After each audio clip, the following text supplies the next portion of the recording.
Hello, everyone. My name is Will. I am the Wealth Management Associate here at PrairieFire. I'm also a certified college funding specialist, leading you through our PrairieFire College program. If you're new here, if this is your first video that you're watching, we developed this program to help students and families navigate the vast world that is college planning. There is so much to know. Stuff's always changing, and when I was going through this process, I felt like there weren't a ton of resources out there to help guide me. So that's what we're here to do for you, and we hope that you find the process as easy and as painless as possible. Now, this is the fourth video in the series, so if you have not already, make sure to go check out our first three, which were understanding what you can afford, beginning the college search, and then the last one we did was comparing the FAFSA and the CSS profile. And I would say that's definitely the most important one of the three thus far, but all are very important. I promise. Go watch them. Just because the FAFSA is where a lot of families make mistakes. But anyways, enough about that. Today's topic is going to be building a competitive college resume. And you're probably thinking, what is a college resume? Well, I'm going to tell you in just a second.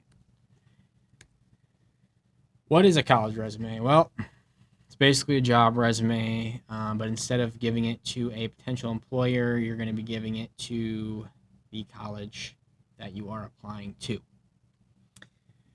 Now, all schools are not going to require this, and some may not even have a place to submit it.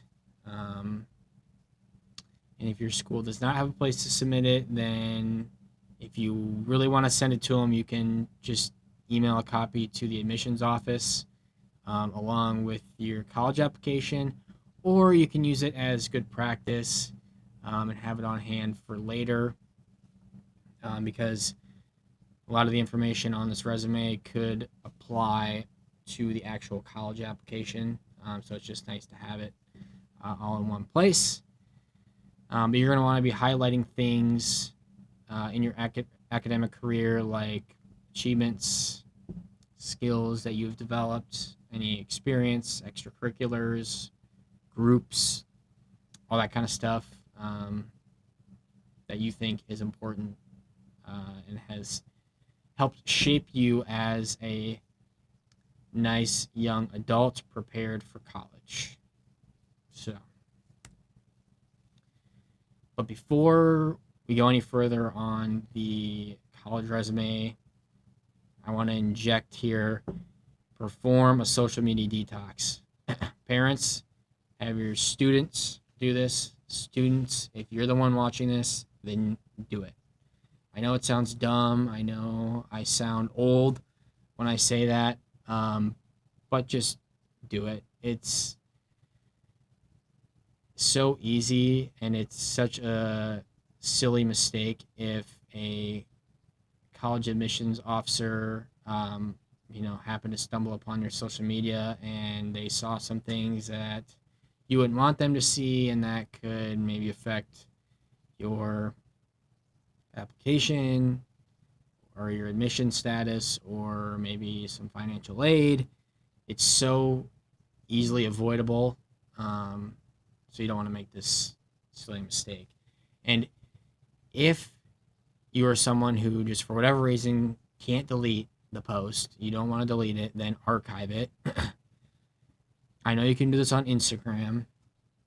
If you go to the specific post, there should be 3 dots you can click, and then click archive, and then the post will be removed from your visible profile, but then you can go back in anytime and unarchive it, and it'll reappear like you never deleted it. So if you're just so set on hanging on to this one post because it's just so amazing, then archive it. Archive it until you get into school or whatever, and if you want to unarchive it after, then do so. But please clean up your social media of anything that might be considered inappropriate or, dare I say, illegal. Just clean it up. But back to the resume, how do I build one? Well, it's going to be similar to a job resume. Keep it one page. Nobody wants to read a 4-page resume, especially if they have a ton to get through. Keep it simple, keep it clean, yet effective. Make sure to provide details about any school groups or extracurriculars, like I mentioned before, especially if you had a leadership role in said groups. Highlighting your leadership and what leadership skills you developed can be huge, not only for college, but for jobs after college as well.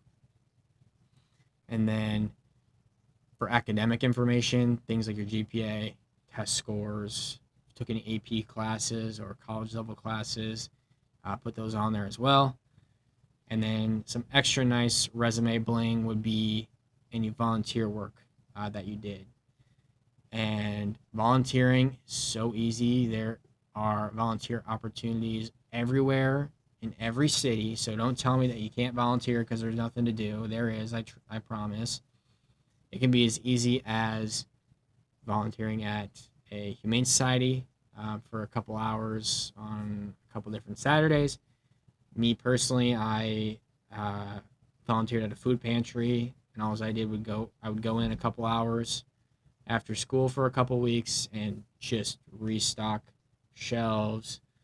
Got some like Christmas stuff ready. It was around Christmas time. Cleaned up some stuff, just whatever they needed me to do that day, I did. And yeah, it was a great experience, and honestly super easy. So if you have the time to volunteer, it's a great thing to do. Colleges love to see that you are bettering your community. But once you have a college resume, you can't just let it sit there and collect dust. You need to keep updating it with the most recent experience. As you go through college and you get involved in new activities, get into new groups, join organizations, etc., make sure to put, highlight the important things there. Again, especially leadership roles. If you're a business major specifically, I can't speak to all majors, but if you're a business major specifically and you're looking to join any sort of business organization, chances are they're going to put you through an entire interview process, have you create a resume for them, and go through the whole 9 yards, just like you would with a job, just for good practice.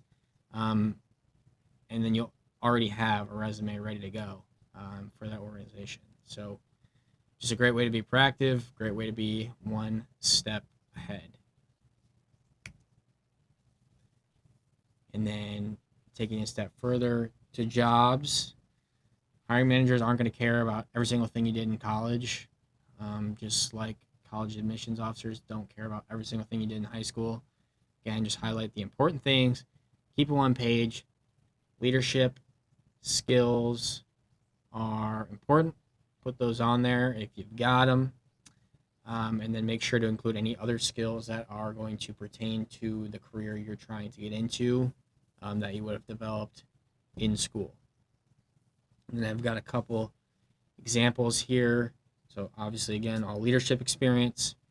If you're a business major, any business-related experience. So obviously, I am in finance, but when I was in college, I was a director of marketing for a business organization called Pi Sigma Epsilon. Put that on there just because it was business experience. If you are going to be a teacher or if you're going to another, caregiving role, a great organization to get involved with is Best Buddies. College campuses across the country have this. I didn't get involved with it personally, but I have many friends, some teachers, some not, who joined this in college, I think when we were freshman or sophomore. And they get in contact with another person in the Best Buddies program, just hang out with them, chat with them, become their best buddy. And I can say that my friends that are involved in the program still are in contact today with their best buddy. So you get an extra friend out of it, build a lifelong relationship.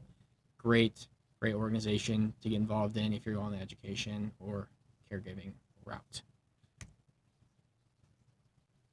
But all of this is going to create one less stressor for you later. You're going to get resume practice, boom. Strong framework built, boom. Less stress, boom.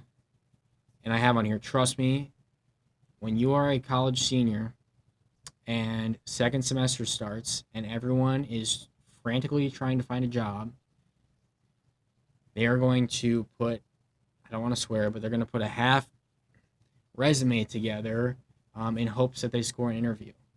And if you've already taken the time to build a quality resume, chances are if you're competing for the same role, maybe you get the interview over them because you were prepared.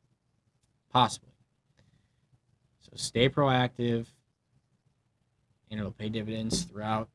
Trust me. Okay.